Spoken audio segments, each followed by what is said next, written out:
What exactly is a doodad? Extraordinary. Challenging. Innovative. Transformative. Authentic. Innovative. Creativity. Challenging. Inspired. Or genuine. Imaginative. Mind-blowing. Ingenious. Creative. For the past 4 years, the Tampa Bay History Center has hosted the DooDad Art Competition, where students from a variety of different schools in Hillsborough County are given recyclable materials such as street globes, cigar boxes, and plastic water bottles to create art. This gives the students a sense of pride and accomplishment, while simultaneously giving them an outlet to express themselves creatively. But exactly how did all this get started? Who cares about a bunch of leftover materials? We sat down with almost everyone involved to get the story and find out what exactly is a doodad.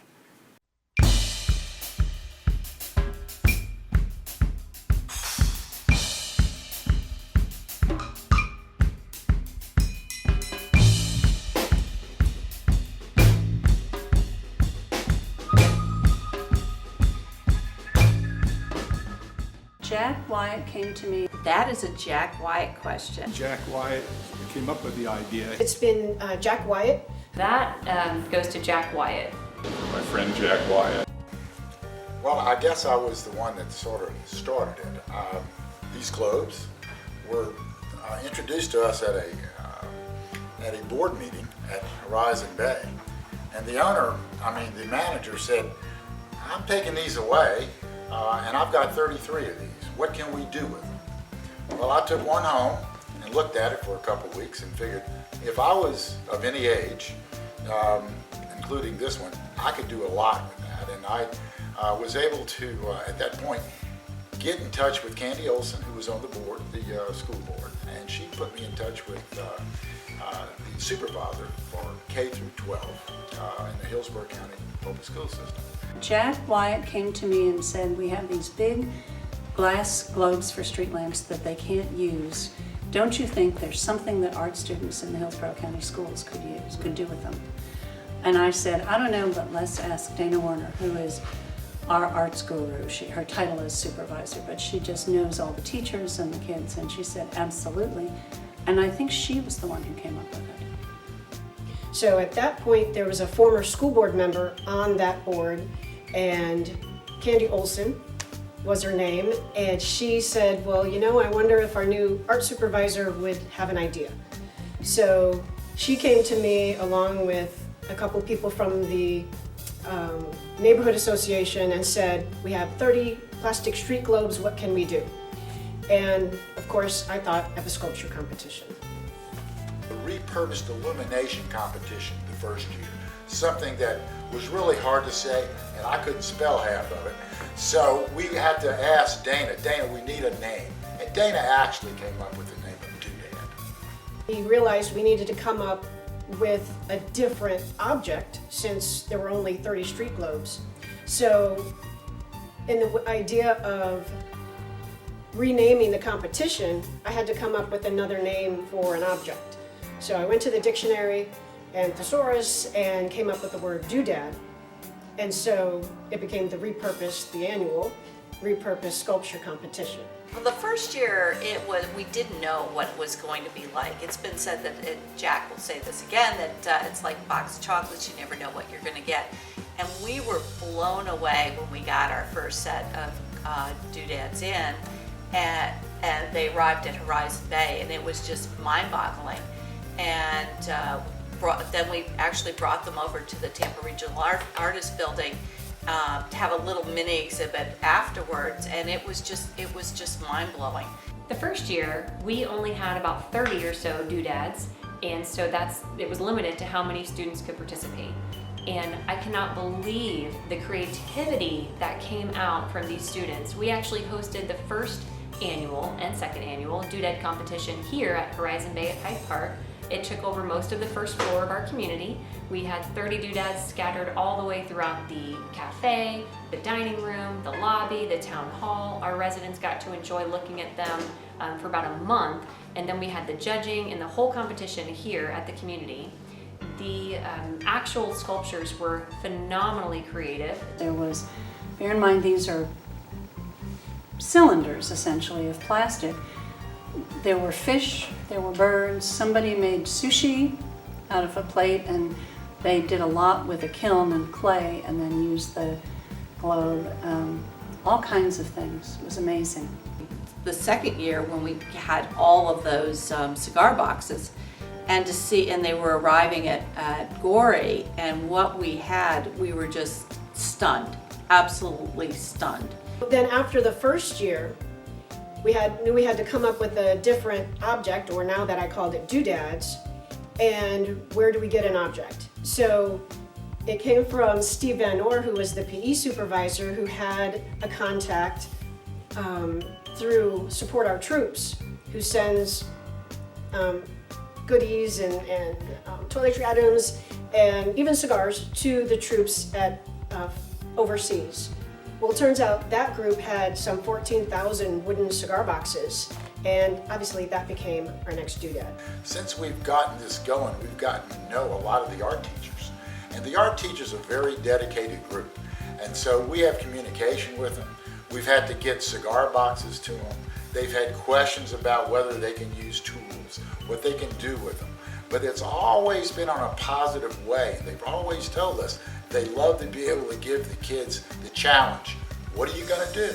And they come up with the solutions. So Dana Warner, who's the fine arts director for the district, she came to me and asked, she told me the city had these lantern covers, these really odd-shaped lantern covers, and they wanted to do some sort of contest. And, I was all about it. I'm really a big proponent of repurposing. I feel like every time we use art supplies, we're taking away from the earth. So to kind of take things that already exist and use them, I find challenging and fascinating.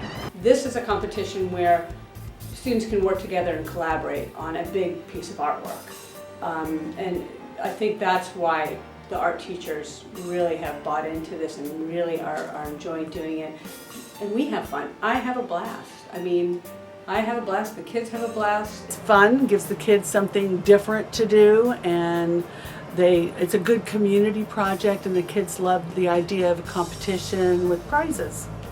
When somebody tells you, you can make whatever you want, but you gotta use a cigar box, that already limits you to the size and shape of that cigar box and the material, and that kind of pushes your brain into a different mode. It's not kind of laid out for you. One of our best of shows is a permanent installation at the Holocaust Museum. So some of this stuff has been excellent. I remember seeing one in a competition about 3 years ago that was a Holocaust train that was talking about the cigar boxes were made into different parts of a train. I can't get that out of my mind. So that really meant a lot to me. I know that one of the best of shows last year was the King Lion. And it was made by 3 middle school boys that were huge, and they were going off to high school. But they took their time to cut individual pieces to put that thing together. They were so proud. It was really fun, and I have it in my den, as a matter of fact. So some of this art is really good. I think the Doodad competition has become so popular because it's fun. There's no stress involved. It's not like they're getting graded necessarily for it. It may count towards credit, but there's really no wrong answer. I know Jack Wyatt has referred to it as the Olympics of artwork in Hillsborough County Public Schools, and that's really quite true. I think it's popular because everybody likes to make things. And there's so much emphasis in the schools now on the STEM curriculum and not so much on the arts. And I think students really appreciate an opportunity to use their creativity and explore their imaginations and have fun. First of all, it's fun. It gives students a chance to work together and be really creative and have people get really creative when they know there's no rules. I know a middle school teacher teaches the students how to use a scroll saw or a hammer or a screwdriver, and a lot of these times these kids have never picked up those tools. So it's fun for them, and it's fun to work together and to come up with an idea that has never been thought of before.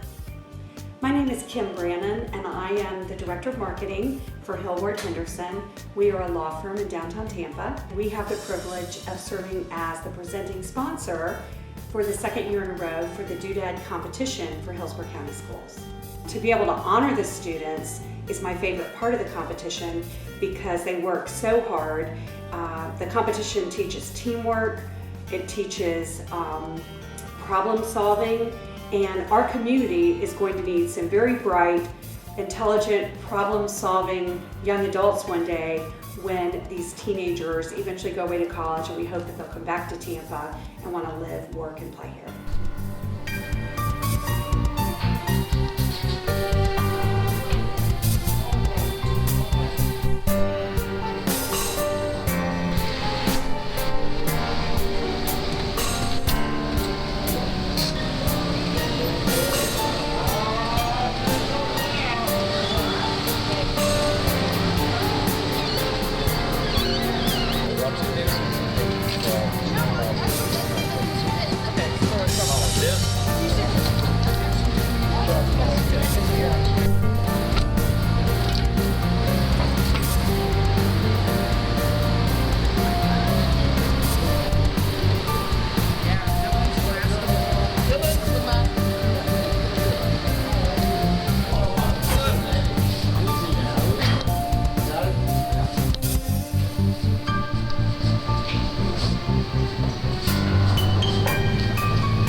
That's cool, that works.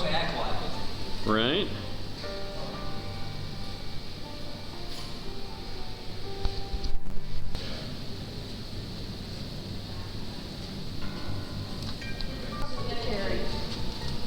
See, that works. Carry over this way. It's a rocket. That is so cool. So, Look at that. Wow. hanging that up. And so, look at that. We got Fruit Loops. Fruit Loops being repurposed. Very good. Okay. Dress and I. And do you hang and display all of them? Yeah, I will be. I have the help of Karen Barmore's coming over tomorrow morning. Okay. And we'll lay out the whole show. Awesome. And then we'll have the tablecloths on. We'll have it where we want it. And then Sunday's judging. And we'll be here. Monday it opens, but that's when I'll put the labels on. I can't get the labels beforehand. I'm CJ Roberts, the Frankie Duckwall President and CEO of the Tampa Bay History Center, and we're the fortunate hosts of this competition. The History Center really embraced this idea because we're a green building. We're Hillsborough County government's first built green building, so this notion of being a steward of the environment and repurposing these types of materials to make art, I think, is just terrific and a great fit. As I walk around, I'm kind of blown away. A couple of years ago, when I saw the pieces that were created for the first time, I thought, well, these will be kind of neat, but the quality is far surpassed what I ever imagined they could do. We've got a talented group of kids. I love the creativity that children are doing with the materials that are given them. It's a definite expression about how they feel about life and our culture and the materials that they're using also. I get to really pick the ones I think that the students have worked the hardest on. They've been the most creative. When I was asked to be a judge, I was really excited about the chance. It's so great to be able to see what the students bring to the material, whether it's cigar boxes or beads or bottles or whatever the medium is. It's so neat to see the creativity that comes about. And it's great to see that they use these recycled items. And so I was really happy to get a chance to judge again. This is my first year being involved to do that. I'm a sculpture professor. The idea of creating work from recycled materials, especially common to Tampa, was pretty exciting, and I was, out of curiosity, it was pretty interesting. We really wanted to see, after what Lila and I had done, we wanted to see what the imaginations of the students would come up with, and we were not disappointed. When Jack asked me to do this, I was honored to do. I think it's an extraordinary effort. Getting to see so many different things and getting to see inside the minds of creative people of all different ages, and some of them just starting a creative career. Well, I hope the History Center is going to continue to be part of the future. This has become a popular show in our lineup of annual offerings, and I can't wait to see what we're going to repurpose next year. The future, we're seeing that somewhat this year. We wanted to include more students. In the past, we only had a certain amount of doodads, so it was just public school students, elementary, middle, and high. But this year, since it's such a wide, these objects are readily available, we've opened up to charter, private, homeschool, whoever wants to create a sculpture. You never know. What the doodad will be, who knows? It's just, the competition will just continue to grow and grow and grow, and that's the great thing. Oh, we're already thinking about what we're going to use for doodads in 2017. So what we do is actually bring ideas, and we encourage the art teachers when they come, and we talk to them, because they'll be bringing their entries the April 30th and the 1st to the History Center. We have volunteers there to help them get upstairs with and we talk to them about what they think and what's happened to them. And by the end of the show, they normally come to us. They came to me this time and said, we'd like to do Gasparilla beads and plastic bottles. I think it will continue to grow, and you can't imagine what students will devise out of stuff that other people would put in the trash. My name's Sandy Reef. I'm a trustee of the Frankie Duckwall Foundation, and Mr. Duckwall charged us to use his money to make Tampa Bay a better place. We've been funding things in education since we got started, and we look upon it as a way to supplement what's provided by the school systems. And K through 12 is a very difficult time because of all the testing that has to take place. And when you can have a project and a program like this where the students can express their creativity and work together as a collaborative effort, it really, supplements what they're getting. And I personally believe that STEAM is a better thing than STEM, that we need to have the arts in our educational system to make the students a complete student, because looking at some of the things that have been created in the past, they almost look like engineering projects. And so getting kids to think about things in the arts that way, I think really gives them an opportunity to work together, become creative, and become better students.